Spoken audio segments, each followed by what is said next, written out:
جو اللہ کا تقوی اختیار کرتا ہے اللہ اس کے لیے راستے نکال دیتا ہے، ہر مشکل میں سے کوئی نہ کوئی راستہ نکال دیتا ہے۔ وَيَرْزُقْهُ مِنْ حَيْثُ لَا يَحْتَسِبُ، اور اس کو ایسی جگہوں سے رزق عطا فرماتا ہے جس کا اسے گمان بھی نہیں ہوتا۔ وَمَن يَتَوَكَّلْ عَلَى اللَّهِ فَهُوَ حَسْبُهُ، اور فرمایا کہ جو اللہ پر توکل اختیار کرے گا اللہ اس کے لیے کافی ہے۔ یہ آیت رزق کے حوالے سے بڑی اہم آیت ہے۔ ہمارے ہاں عام طور پر یہ سمجھا جاتا ہے کہ رزق انسان کا مقرر ہے اور جو مقرر ہے وہ اس کو مل کے رہے گا۔ یہ ایک غلط کانسیپٹ ہے، ایسا نہیں ہے۔ رزق مقرر ہے ایک منیمم مقدار میں۔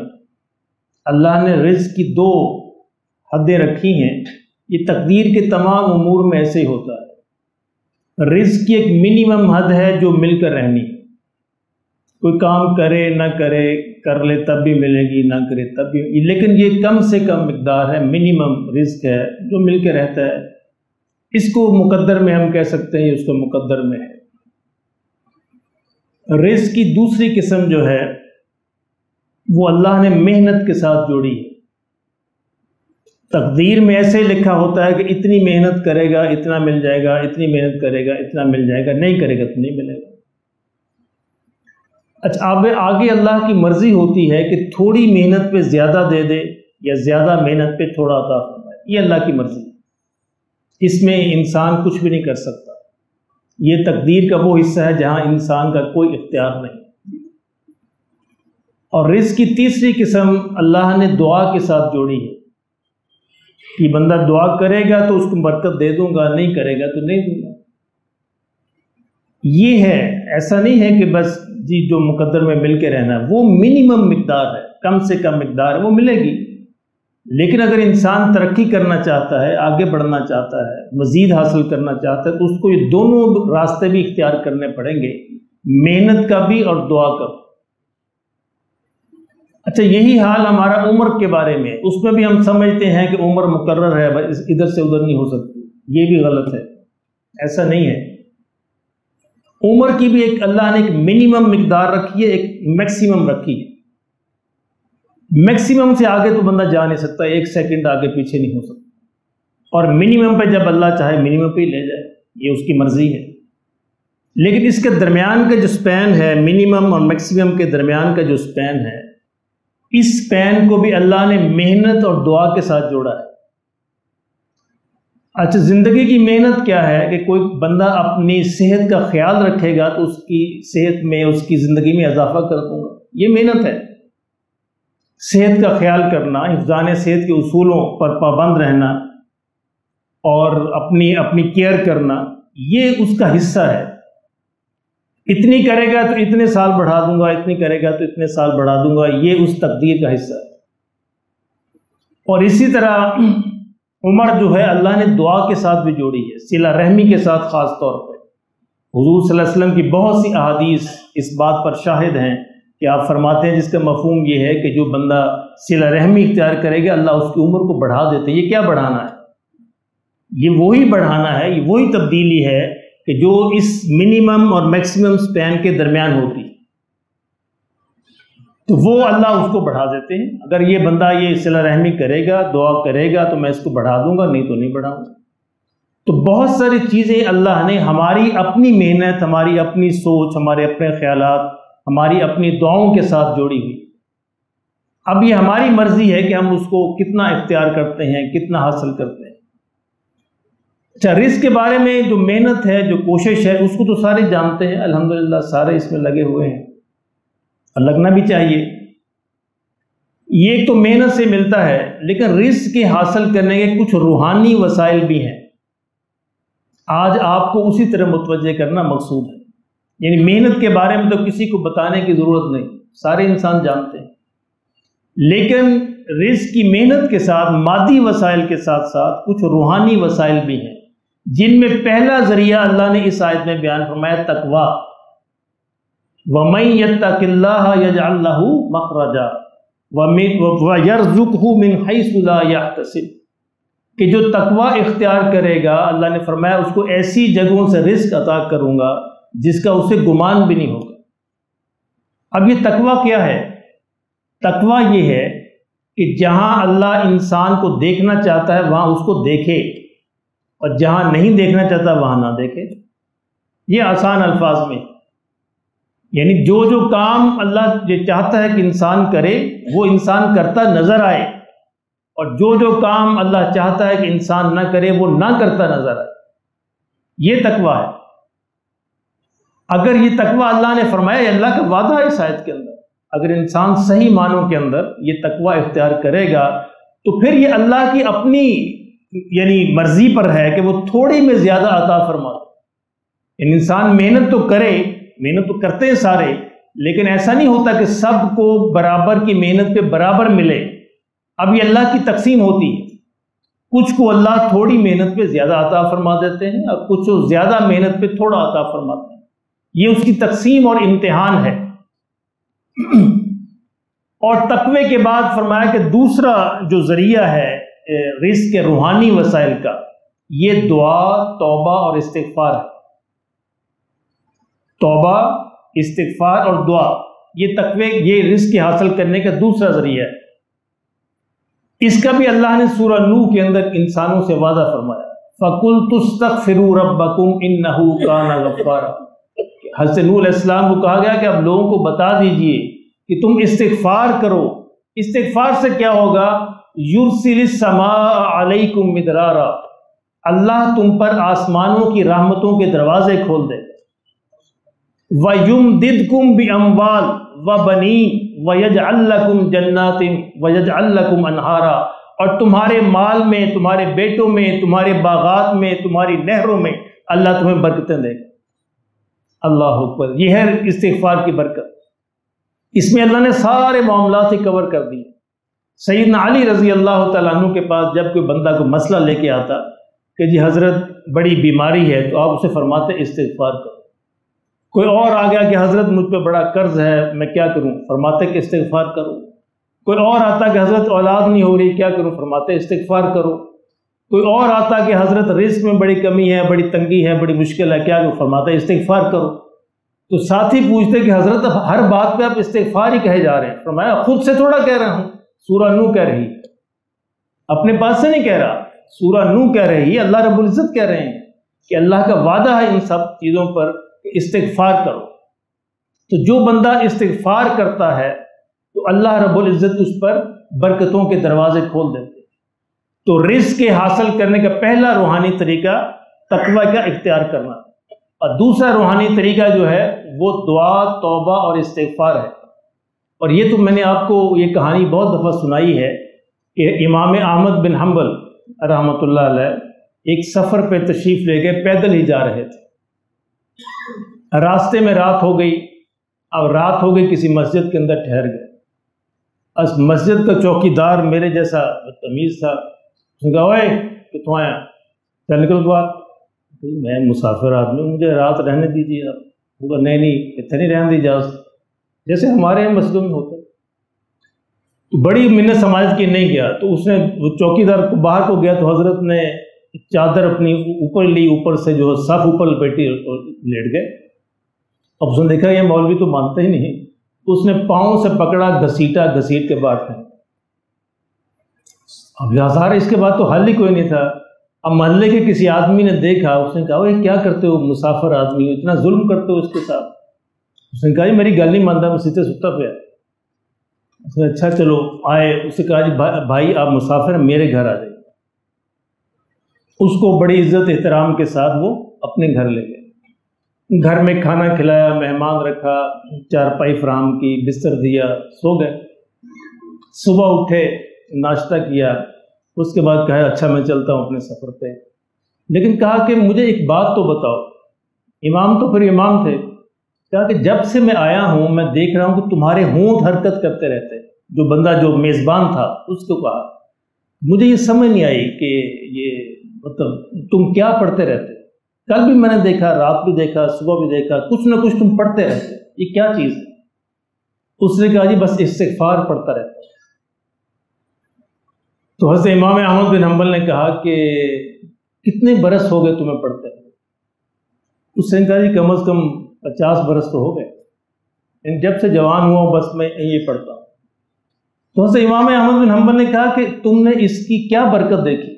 پڑھتے تو ہو، تم نے اس کی کیا برکت دیکھی؟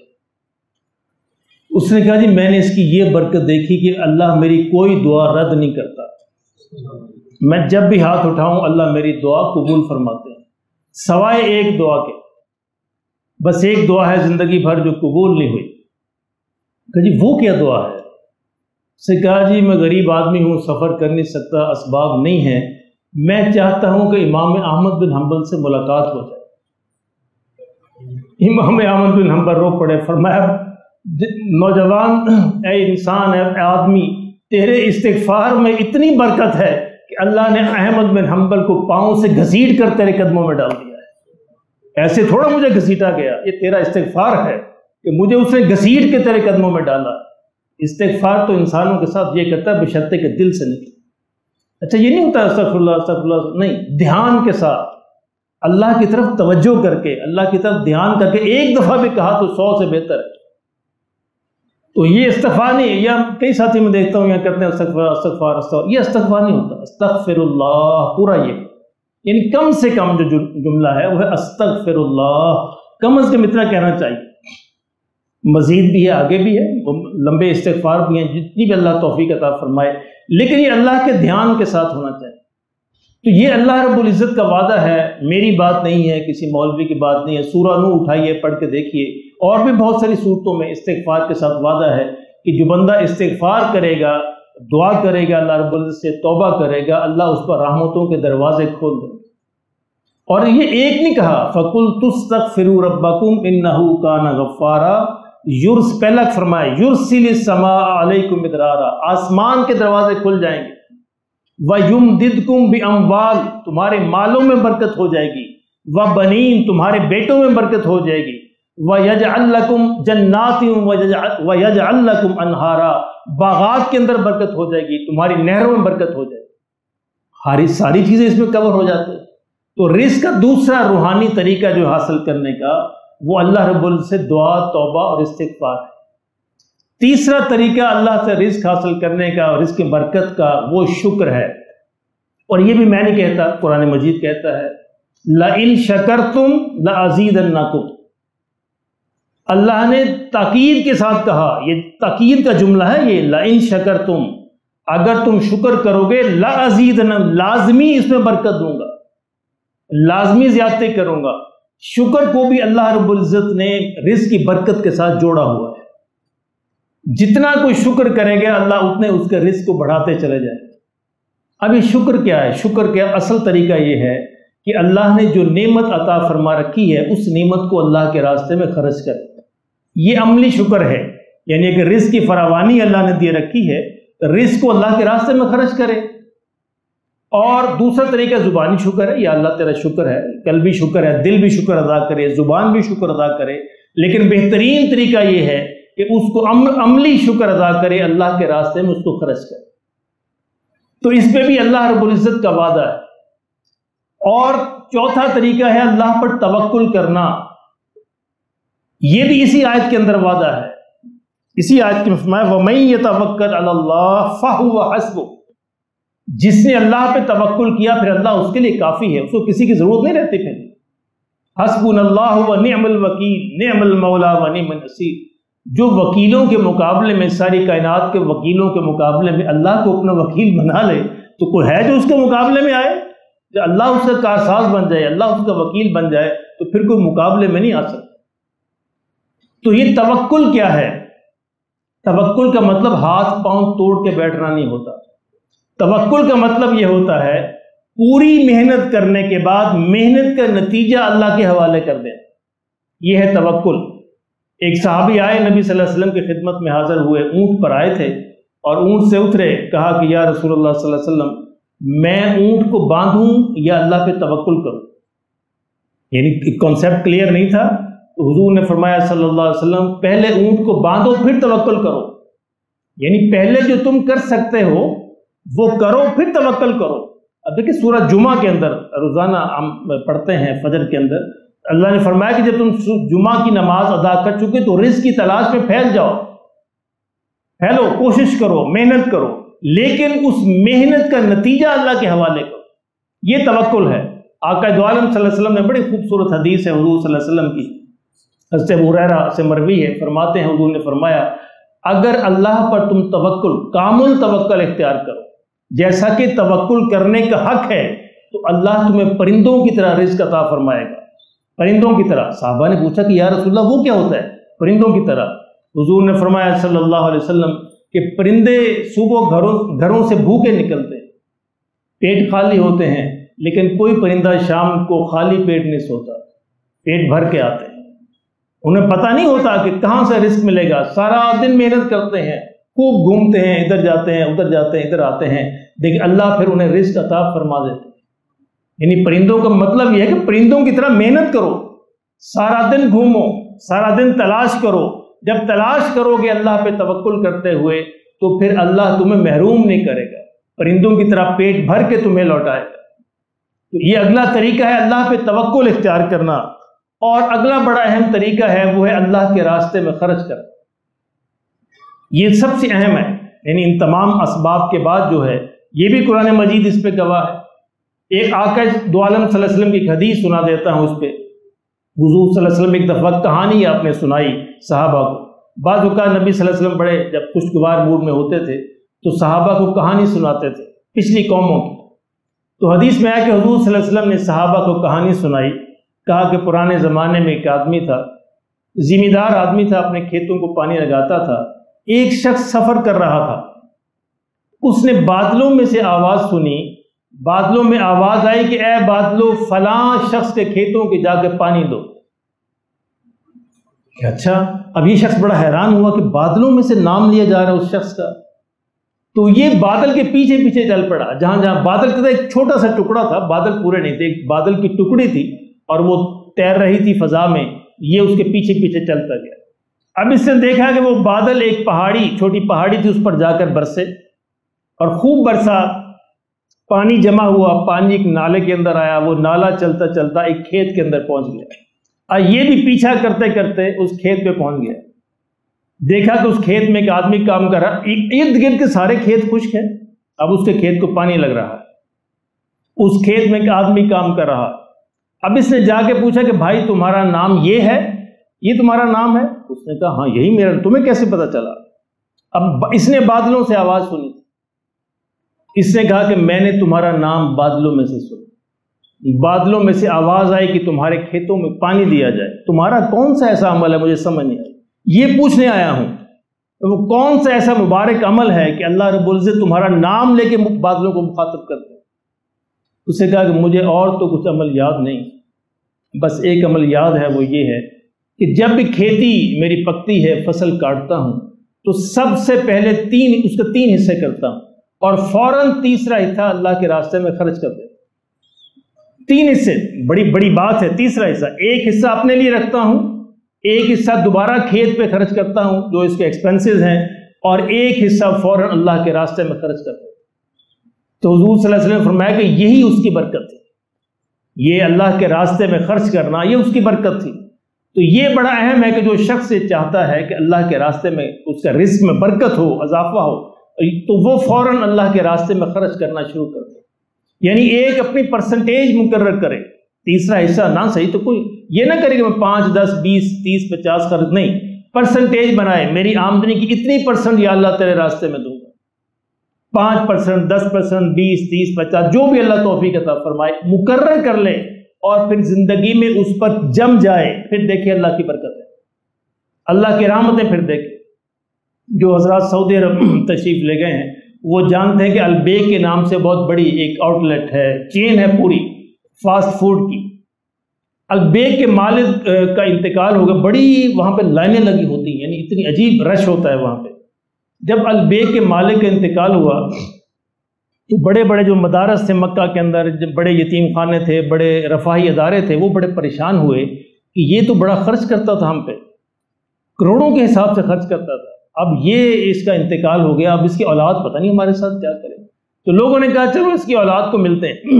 وہ سارے جا کے مفتی حضرات، بڑے علماء ملے اور اس سے کہا کہ اصل اس کے والد کا طریقہ یہ تھا کہ ایک جو تھا یعنی فاسٹ فوڈ کا ایک پیکٹ کے ساتھ 1 ریال خرچ کرتا تھا اللہ کے راستے میں، یعنی اگر وہ 3 کا 4 کا 5 کا بکتا تو ایک فوراً الگ سے رکھ دیتا، اور دن میں ہزاروں بکتے تو دن میں ہزاروں اللہ کے راستے میں خرچ ہوتے، ہر ایک کے ساتھ 1 ریال لازمی تھا۔ تو انہوں نے کہا جی کہ آپ کے ابا جی یہ کام کرتے تھے تو ہم آپ سے درخواست کرنے آئے ہیں کہ آپ جاری رکھیں۔ اس نے کہا جی کہ الحمدللہ میرے والد صاحب بھی کرتے تھے، میرے والد صاحب تو 1 پیکٹ کے ساتھ 1 کرتے تھے، میں انشاءاللہ 2 کیا کروں۔ اللہ تو آپ پریشان نہ ہوں، میں آج سے وعدہ ہے میرا کہ میں 1 کی بجائے ہر پیکٹ میں 2 ریال نکالا کروں گا، واللہ کے راستے میں خرچ کیا کروں گا۔ انشاءاللہ اس موضوع میں بات جاری رہے گی، سنت ادا فرمائیے۔